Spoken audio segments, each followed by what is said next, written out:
Baiklah, saya lanjutkan. Tadi kita sudah membahas terkait dengan ANOVA satu jalan, baik itu data sama maupun tidak sama. Selanjutnya kita akan masuk ke ANOVA dua jalan, analisis varian dua jalan. Kita masuk dulu ke definisinya. Apa itu klasifikasi dua arah atau ANOVA dua jalan? Adalah klasifikasi pengamatan yang didasarkan pada dua kriteria seperti varian dan jenis pupuk. Segugus pengamatan dapat diklasifikasikan menurut dua kriteria dengan menyusun data tersebut dalam baris dan kolom. Kolom menyatakan kriteria klasifikasi yang satu, sedangkan baris menyatakan kriteria klasifikasi yang lain. Jadi pada ANOVA dua jalan itu di sini intinya kita melakukan pengamatan yang didasarkan pada dua kriteria, dua hal yang kita lihat. Kalau yang satu jalan kan kita hanya melihat satu faktor yang pengaruh ya, satu kriteria, intinya seperti itulah. Kalau ANOVA dua jalan itu dua kriteria, dan makanya di sini itu kita menggunakan kolom dan baris. Kalau di satu jalan kan kita menggunakan kolom saja ya, hanya satu kolom karena satu baris. Sedangkan kalau ANOVA dua jalan nanti kita menggunakan kolom untuk kriteria yang satu dan baris untuk kriteria yang lainnya, seperti itu. Itu perbedaannya antara ANOVA satu jalan dan dua jalan. Jadi kalau ANOVA satu jalan cukup menggunakan satu kriteria yang diamati, sedangkan kalau ANOVA dua jalan itu menggunakan dua kriteria, jadi menggunakan kolom dan baris. Sampai sini paham ya? Di sini nanti di ANOVA dua jalan, kalau di satu jalan itu kan data sama dan data tidak sama.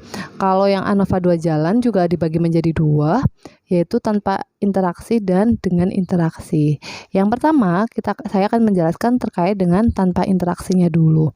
Di sini juga sama seperti ANOVA dua jalan, untuk tanpa interaksi itu sendiri, juga kita mencari yang namanya CKT, CKK, dan CKG, di mana CKT adalah jumlah kuadrat total, CKK adalah jumlah kuadrat kolom, dan CKG adalah jumlah kuadrat skala. Untuk rumusnya itu masing-masing seperti ini ya.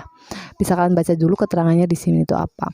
Terus CKK juga sama, yaitu jumlah dari kuadrat baris kolom ya, yaitu sigma dari J sama dengan 1 sampai K untuk TJ kuadrat per B. B itu adalah jumlah baris ya, dikurangi T kuadrat. T kuadrat itu adalah total semua pengamatan, sedangkan BK itu jumlah kolom dan baris. Jadi kalau TJ itu adalah banyaknya pengamatan pada baris, terus B itu banyaknya jumlah baris, kalau T kuadrat itu banyak seluruh pengamatan, kalau BK itu jumlah seluruh baris dan kolom, begitu. Itu CK.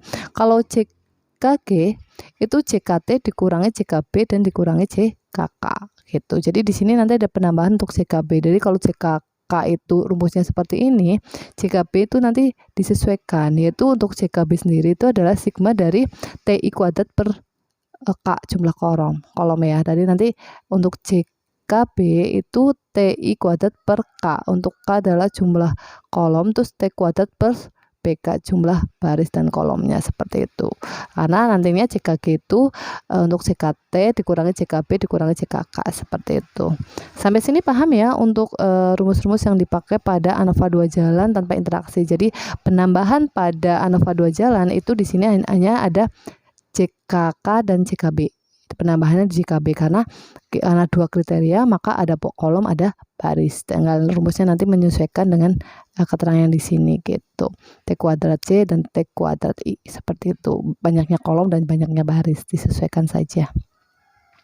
Terus untuk analisis seragam dalam klasifikasi dua arah tanpa interaksi, untuk tabelnya analisis seragamnya sama. Di sini sumber keragamannya itu kalau ini nilai tengah baris, nilai tengah kolom dan galat. Kalau di ANOVA satu jalan itu hanya nilai tengah kolom sama galat ya. Kalau ini nilai tengah baris, nilai tengah kolom dan galat. Jadi ada penambahan satu yaitu baris.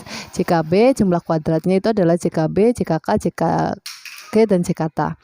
Derajat bebasnya CKB itu B dikurangi 1, banyaknya baris dikurangi 1, CKK itu banyaknya kolom dikurangi 1, terus kalau CKG B dikurangi 1 kalikan K dikurangi 1. Jadi ini dikalikan dengan ini, paham ya? Untuk S1, S2, S kuadrat 1, S kuadrat 2, S kuadrat 3 itu sama. Ini CKB dibagi B-1, CKK dibagi dengan K-1, CKG dibagi dengan B-1 kali K1. Sama, rumusnya seperti ANOVA, cuma disesuaikan dengan yang ada di depannya, di kolom sebelumnya. Terus untuk menghitung F2-nya, itu juga karena ini ada 3 ya, S kuadrat 1, S kuadrat 2, S kuadrat 3, ini berarti nanti ada F1 dan F2, di mana F1 itu adalah S kuadrat 1 per S kuadrat 3, dan F2 adalah S kuadrat 2 dibagi S kuadrat 3. Jadi S kuadrat 3 atau skala C itu sebagai pembaginya. Jadi untuk F1 itu untuk yang baris, F2 itu untuk yang kolom, seperti itu. Intinya seperti itu. Paham ya? Itu aja sih bedanya antara ANOVA 1 jalan dengan 2 jalan. Untuk rumus-rumusnya disesuaikan dan hampir sama. Baiklah, kita masuk ke ANOVA 2 jalannya jenis kedua. Kalau tadi kita sudah menjelaskan terkait tanpa interaksi, kalau ANOVA 2 jalan yang kedua adalah dengan interaksi. Jadi ada interaksi antar kriteria tersebut. Kalau di tanpa interaksi itu kan adanya JKT, JKK, JKB, dan JKG. Kalau untuk dengan interaksi itu ada penambahan JKBK, yaitu jumlah kuadrat untuk interaksi antara baris dan kolom antara kriterianya. Untuk JKT sendiri rumusnya juga sama, ini adalah jumlah kuadrat total ya. JKK itu jumlah kuadrat kolom, JKB adalah jumlah kuadrat baris. Kalau ini JKBK adalah jumlah kuadrat interaksi antara baris dan kolom, dan JKG itu adalah jumlah kuadrat galak.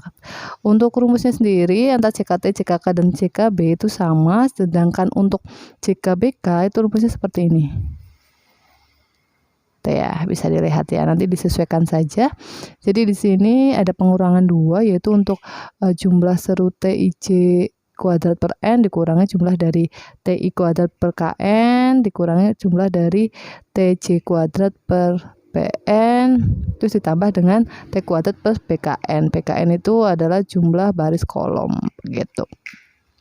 Terus untuk JKG-nya skalanya otomatis kan ada perubahan. Kalau di tanpa interaksi itu JKT dikurangi JKB, JKK. Kalau JKG dengan interaksi itu JKT dikurangi JKB dikurangi JKK dikurangi JKBK, begitu, dikurangi dengan jumlah kuadrat yang interaksinya antara baris dan kolomnya, seperti itu.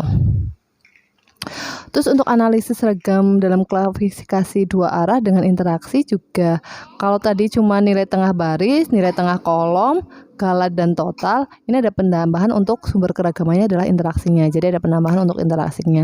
Sehingga di sini jumlah kuadratnya dari JKB, JKK, JKBK, JKG, dan JKT. Terus untuk derajat bebasnya B dikurangi 1 untuk baris, K dikurangi 1 untuk kolom.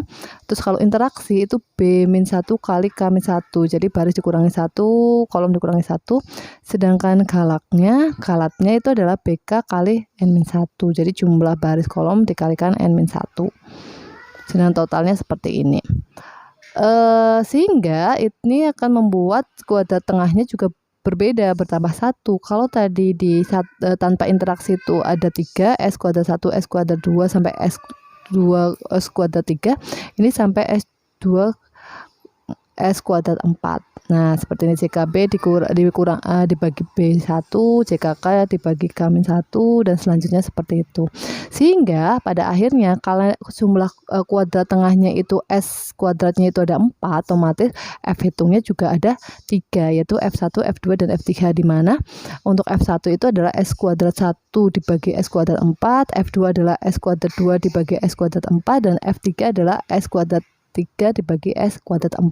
Jadi ada penambahan untuk interaksi. Jadi ada satu perhitungan penambahan untuk ANOVA 2 jalan dibandingkan tanpa interaksi dengan interaksi gitu.